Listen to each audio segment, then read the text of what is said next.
All right, so a lot of people have been asking what was the best ship to use.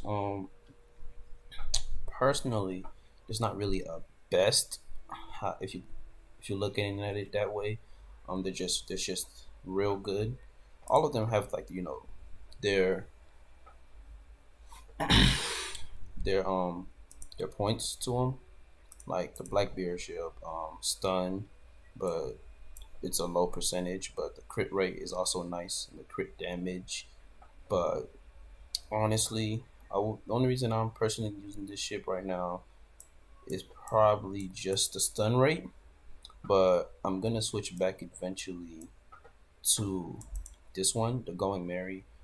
Um, if I had to pick which is the best to use right off the bat, this would be it. This would be the ship to use, just because the fact that it's not based off of percentage and it's healing. But if I have to look at the ascent stats, well, the first ascent crit resist, it's nice, but the best ascent stats would be the Going Merry attack plus 10, which is applied to all characters, and then the Swanda Express, which is defense plus 10, which is applied to all characters. Um, if we're going based off ascent stats, then this is the best ship, and then this would be the second. Mm, it could be the second best, but this would be better if you were running a government team because of the crit. But also, ships can also be based off of how you're making your team. So, say for example, I'm looking for bound. I'm looking for bound. Well, if I'm doing four emperors, extra damage, I'm gonna go for the ship that gives me more damage reduction. Then I'm gonna go for the ship that gives me damage reduction, debuff. There's not a ship that really does this. Crit rate, which is applied with the government. So I'm gonna go for the crit rate and the crit damage ship. That's just if you're running a full faction. That's how you would look at ships if it's full faction. Um, but in that sense, that it's too early game to decide to run full faction, and that not all characters from the same factions are that good. So you're gonna have to mix it anyway. So that's what I would say. If you were to go for a ship, I would go personally for this one. It's more defensive in what it gives.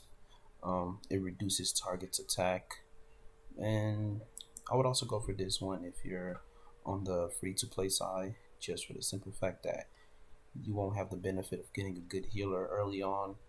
And if you do get a good healer, law is hard to get as well. The most reasons people even have law as high as they do is they're getting lucky, or they're VIP 6, and it's easier to get law from the start.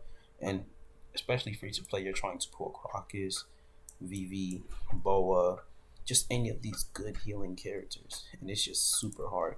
So definitely, I would recommend using this ship if you're free to play. Now, if you don't have that issue, you're topping up or you're just getting super lucky.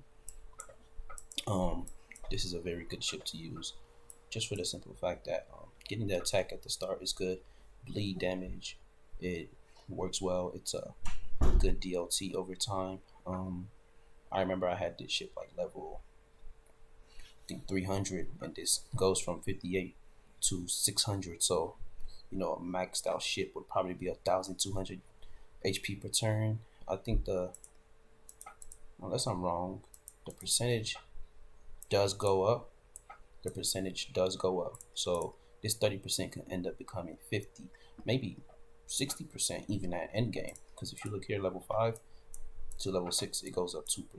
So that's definitely something, you know, you also want to think about how does this ship work in the late game era. So I think this bleed damage ship would be very good to start building on. Now, this ship would be nice as well. If you want to be more defensive, this is probably the best ship in my opinion. This is real good as well. Like I said, healing wise, and if I had to say the worst ship, probably just beat this one. Don't use this one. But yeah, that was all for the ship video. I know it was being highly requested by some people. Um, if there's a lot of information here that you got from this. Thank you for watching. If you need more, just let me know. I'll be down in the comments to reply.